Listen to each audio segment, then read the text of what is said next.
¿Qué es la economía social de mercado? En la historia se han desarrollado distintos sistemas económicos y estatales, de los cuales conocemos dos extremos. Para comenzar, el liberalismo. El liberalismo es cuando el mercado, es decir, oferta y demanda, dominan la vida económica de una nación y su sociedad sin participación del Estado. Mientras que en el comunismo, el Estado planifica, regula la economía y provee los servicios sociales. Los precios y la oferta del mercado están definidos por el plan económico del Estado y la iniciativa privada es prohibida. El Estado domina y organiza la economía y con esto regula la vida en sociedad. En la actualidad, ninguno de los modelos existe al 100%, sino que de formas mixtas entre estos dos sistemas. Entonces, en una economía social del mercado, ¿cómo es la relación entre el Estado y el mercado? Esta respuesta es fácil. Tanto mercado como sea posible y tanto Estado como sea necesario. Pero ¿cómo funciona esto? Para empezar, el Estado debe garantizar aspectos fundamentales en una economía, como oferta y demanda, ya que requiere un mercado de oferta y demanda, pues su existencia garantizada al Estado. Propiedad privada. Si hay oferta y demanda, existen ventas y compras. Por ende, propiedad privada. Esto significa que la economía social de mercado es, en primer lugar, una economía social de mercado y no una economía basada en un plan. Y en una economía social de mercado, el Estado garantiza la propiedad privada. Acceso libre a mercados. Todas las personas y empresas deben tener acceso libre a mercados. Por ejemplo, mercados de alimentos, inmuebles o financieros. Muchos de estos mercados funcionan a nivel nacional, regional o mundial. El libre acceso a estos mercados es una precondición al comercio en una nación a nivel internacional. Principio de subsidiariedad. Este principio pues básicamente trata que es un principio en el que señala a nivel administrativo un Estado tiene las mejores habilidades para cumplir tareas y retos en una sociedad. Por ejemplo, la enseñanza de las normas básicas en los primeros años de vida debe de ser responsabilidad de la familia, mientras que la formación educativa. El Estado domina y organiza la economía y con esto regula la vida en sociedad. En la actualidad, ninguno de los modelos existe al 100%, sino que de formas mixtas entre estos dos sistemas. Entonces, en una economía social del mercado, ¿cómo es la relación entre el Estado y el mercado? Esta respuesta es fácil. Tanto mercado como sea posible y tanto Estado como sea necesario. Pero ¿cómo funciona esto? Para empezar, el Estado debe garantizar aspectos fundamentales en una economía, como oferta y demanda, ya que requiere un mercado de oferta y demanda, pues su existencia garantizada al Estado. Propiedad privada. Si hay oferta y demanda, existen ventas y compras. Por ende, propiedad privada. Esto significa que la economía social de mercado es, en primer lugar, una economía social de mercado y no una economía basada en un plan. Y en una economía economía social de mercado, el Estado garantiza la propiedad privada. Acceso libre a mercados. Todas las personas y empresas deben tener acceso libre a mercados. Por ejemplo, mercados de alimentos, inmuebles o financieros. Muchos de estos mercados funcionan a nivel nacional, regional o mundial. El libre acceso a estos mercados es una precondición al comercio en una nación a nivel internacional. Principio de subsidiariedad. Este principio pues básicamente trata que es un principio en el que señala a nivel administrativo un Estado tiene las mejores habilidades para cumplir tareas y retos en una sociedad. Por ejemplo, la enseñanza de las normas básicas en los primeros años de vida debe de ser responsabilidad de la familia, mientras que la formación educativa sucede en las escuelas, colegios, universidades manejadas por el Estado o instituciones privadas. Por otro lado, solamente el Estado puede garantizar la seguridad y defensa de la nación, mientras que el manejo del aseo y recolección de basura debería de ser gestionado a nivel del gobierno local. Principio de solidaridad. Cuando cada ciudadano financia con sus impuestos y cotizaciones a la seguridad social, el sistema educativo para los jóvenes, así como las pensiones de los adultos mayores, hablamos de una sociedad solidaria, ya que permite acceso equitativo a los servicios educativos y de infraestructura, carretera, parques públicos, aunque se usen o no. Independencia de actores sociales. Por ejemplo, en las negociaciones entre trabajadores y empleadores, el Estado debe intervenir solo cuando sea solicitado. Independencia de la banca nacional y su política monetaria. Esto significa que el gobierno no puede interferir en la política monetaria del Banco Nacional. Entonces, el Estado debe establecer reglas claras para un orden social y garantizar el bienestar de sus ciudadanos, como la educación, salud, pensiones y el desempleo.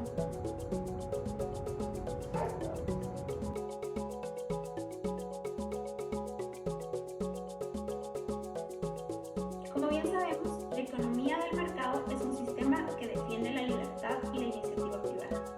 Sin embargo, al mismo tiempo admite que el Estado tiene cierta intervención en asegurar el bienestar de la población. Todo el país depende de sus ingresos nacionales para generar un bienestar general en su población. Los ingresos tributarios son una parte esencial. No obstante, se debe tomar en consideración los problemas que nos afectan en distintas áreas, como la corrupción. La corrupción es uno de los problemas más importantes que hoy en día se presentan. Grandes escándalos de corrupción han surgido por toda Guatemala. La creciente desigualdad de los ingresos ha provocado la indignación de ciertas personas dentro de la población por el abuso del poder público por el beneficio propio. La corrupción afecta a diferentes medidas en todas las etapas del desarrollo de un país. Esta es como una variable macrocrítica que conlleva tanto costos económicos como sociales, dejando al país en un estado débil para poder cumplir sus funciones básicas. Entre las prácticas corruptas más habituales que se encuentran es la utilización de un cargo público para el beneficio propio, quienes buscan enriquecerse a costa de un puesto de responsabilidad pública. Esto provocan un sobreprecio en las obras y los servicios públicos. Este sobreprecio lamentablemente es pagado por los ciudadanos, dado que repercute en un mayor coste para las administraciones públicas. Por otra parte, las decisiones corruptas van a provocar que se ignoren las normas de calidad y de seguridad de muchos servicios e instalaciones que deberán de ponerse a disposición de la ciudadanía. Otro punto que me gustaría tocar es que los ciudadanos tenemos el deber de pagar los tributos, los cuales los pagamos tanto ricos, pobres, no importando la posición económica. Por su lado, el Estado tiene la obligación de utilizar bien estos recursos para que estos se traduzcan conforme a la Constitución, que es garantizar vida, libertad, justicia, seguridad, paz y un desarrollo integral para toda persona. Pero lamentable, esto no se ha ocurrido, no ha ocurrido así. Un ejemplo claro son las calles de Guatemala. En los 2 años y poco más de 2 meses de gobierno, el Ministerio de Comunicaciones, Infraestructura y Vivienda, es decir, el CID, ha erogado 5.405 millones de infraestructura vial para el país. Sin embargo, la magnitud de este gasto, las mejoras de las carreteras del país son insuficientes. Pese a que los miles de millones de que se han gastado de dinero en Guatemala destinan anualmente para la construcción y el mantenimiento de carreteras, y estas permanecen en un mal estado. La corrupción puede lastrar gravemente la imagen de un país, ahuyentando la inversión. El hecho de estar en un país en que las leyes no garantizan una seguridad mínima y una competencia justa para las empresas hace que muchas compañías, por razones éticas y de seguridad en sus propios negocios, decidan no operar en países en entornos corruptos. Una de las lamentables consecuencias de la corrupción es que generan cantidades de dinero opacas. El dinero de los sobornos se ocultan en el fisco y se desvían a paraísos fiscales. Esto provoca que haya una caída en la recaudación de las administraciones públicas, originando que haya una mayor carga en impuestos sobre los contribuyentes. Asimismo, la evolución del manejo de las finanzas públicas en Guatemala se asemeja a grandes rasgos a la de muchos países de la región, en el sentido de que los problemas económicos llevaron a centrar la atención a aspectos del equilibrio financiero por sobre otros objetivos de la política fiscal. La corrupción, asimismo, incurre en la mala gestión del presupuesto destinado para el sector específicamente de salud. Esto por la deuda que supera el ahorro nacional y asimismo disminuye el gasto nacional, especialmente en el sector de salud y educación.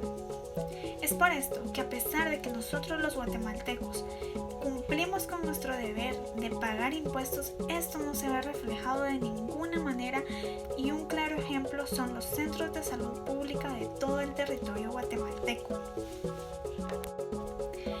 Y según el Ministerio de Salud Pública y Asistencia Social, este debería de garantizar la prestación de servicios gratuitos a todas aquellas personas y sus familias que no son capaces o que no pueden, cuyo ingreso personal no les permite pagar ni parcial ni totalmente los servicios de salud prestados.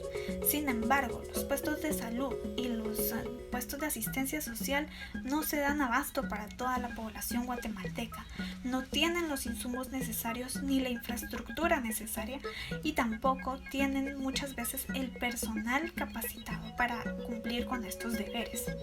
Asimismo, uno de los grandes problemas es que no todas las regiones de Guatemala tienen centros de salud, y muchas veces se encuentran muy retirados de los lugares más lejos de Guatemala. Esto quiere decir que no toda la población guatemalteca está teniendo el acceso a estos centros de salud, o muchas veces estas personas viajan y hacen grandes recorridos para llegar a estos centros de salud, y cuando llegan posiblemente ya no se les presta la atención necesaria.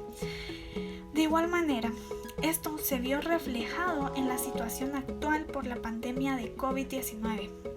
El escenario actual de una crisis de salud pública que representa un reto para toda la población, especialmente para los países con sistemas económicos y sociales más precarios como lo es Guatemala, por lo cual es necesario mantener funcionando correctamente la economía. De igual manera, el bajo gasto público público en salud va acompañado de un alto gasto de bolsillo en los países de esta región, y esta es una importante fuente de desigualdad estructural en el caso y en el acceso de los servicios de salud, esto según la OPS del 2020. La necesidad de incurrir en gastos privados para tener un acceso equitativo y oportuno a la salud aumenta el riesgo de empobrecimiento de las personas, sobre todo de las que se encuentran en la situación de vulnerabilidad, lo cual vemos que es una gran porción de la población guatemalteca que de manera recurrente tiene un estado de salud muchísimo más precario y necesitan mayor atención en salud. Los déficits de inversión pública de los sistemas de salud de la región se traducen, entre otras cosas, en una escasez relativa de recursos humanos en el área de salud, con una disponibilidad promedio de 20 médicos por cada 10.000 habitantes, bajo número de camas, creación de hospitales temporales sin insumos y, peor aún, el pobre acceso a las vacunas contra el COVID-19. Para lograr todo esto, se tuvo que priorizar el tema de la pandemia por COVID-19 y se desplazaron otras cuestiones de atención de salud relacionadas con el COVID. Esto quiere decir que desplazaron otras enfermedades de las personas u otras atenciones médicas que necesitaban las personas por prestarle y darle el presupuesto económico a esa parte, a esa emergencia médica y de salud pública que era la pandemia de COVID-19. Es por esto que hacemos énfasis en que la corrupción ha venido afectando grandemente la economía de Guatemala, y esto se ve reflejado máxime en el sector de salud de toda la población guatemalteca, que estamos sufriendo de escasez de este entre comillas beneficio que nos debería de estar prestando el Estado, ya que nosotros estamos cumpliendo con nuestros derechos y deberes y obligaciones de estar pagando impuestos, pero no se está viendo reflejado nuestros impuestos sobre estos servicios básicos que nosotros como guatemaltecos estamos necesitando actualmente. Hola, ¿qué tal? Con respecto a lo que comentaron mis compañeras anteriores acerca de cómo los impuestos son utilizados de forma inadecuada y cómo el país se ve afectado por esto, es lamentable ver cómo el gobierno utiliza el dinero que es de todos para beneficio de ellos. Generalmente lo vemos de que el gobierno manda a hacer infraestructuras o proyectos de los cuales pues no es para beneficio de los ciudadanos, sino para beneficio de ellos. También lo vemos de que ellos pues aprovechan de su cargo político para poder sobornar a los ciudadanos y poder sacar un provecho de ellos. Lamentablemente nosotros vemos la corrupción día a día y que se vive tanto en el área política como en el gobierno, como en las empresas grandes, pequeñas, y es una situación a lo cual los ciudadanos creo que lo hemos vuelto algo normal. Es para nosotros más fácil ver un chantaje, un soborno para poder salir de una situación más rápida, ¿verdad? Lamentablemente el país pues se ha vuelto de que es más fácil para ellos generar dinero de forma ilícita que de forma legal. Pero ¿cómo podemos nosotros pues resolver esto? ¿Cómo podemos erradicar la corrupción? Ya que el impuesto lo pagamos todos y es algo que, como anteriormente dije, pues nosotros no nos vemos beneficiados, y para poder hacer un cambio, ¿cuál sería la solución? Para nosotros poder erradicar esto, nosotros debemos de tener una educación ciudadana en la cual pues nosotros respetemos los valores y las éticas para no caer en estos engaños, para no cometer actos ilícitos y corruptos. Una parte positiva es que nosotros podemos ayudar en el área de la educación, también desde casa fomentando estos valores, ya que en niños pequeños es mucho más fácil poderles enseñar a ellos y que ellos logren aprender esta parte de educación ciudadana y que ellos crezcan con estos valores y principios para no cometer actos ilícitos y corruptos. aspectos. Pero ¿qué podemos hacer en el área empresarial? En el área empresarial es importante que exista un código ético del cual se respete y esté conformado por un supervisor, un líder y un abogado, el cual ellos sean responsables de reportar si en estas empresas se está cometiendo un acto ilícito, o donde ellos sospechen o vean que se está haciendo un acto corrupto, pues no ser parte de eso, sino reportarlo a tiempo y poder atacar con esto. Y de esta forma, si todos trabajamos en conjunto, podemos erradicar lo que es la corrupción. Se trata tanto de educación como de principios. Entonces necesitamos trabajar en conjunto para que podamos hacer un cambio y que esto ya no nos siga afectando a todos. Realmente creo que la problemática en Guatemala pues ha estado en que no se ha sabido cómo utilizar los recursos que ya se tienen, y pues la mayoría de gobiernos que han llegado pues al poder solamente han venido a robar, a corromper, a hacer cosas ilícitas, ¿verdad? Y no se han dedicado como a ayudar al país a salir adelante, sino simplemente han visto la forma de beneficiarse a ellos mismos y no buscan la forma como de ayudar a las personas realmente que lo necesitan. Y hay mucha gente que realmente necesita esto, y creo que la problemática empieza desde ahí, ¿verdad? Habiendo esa como inequitatividad entre las personas, que las personas las personas millonarias, las personas de las empresas internacionales, personas que tienen como demasiado poder, personas que obviamente pues se dedican a mover sus influencias a su favor, y en lugar de venir a ayudar a las personas que realmente necesitan, las personas millonarias se siguen haciendo más millonarias y las pobres más pobres.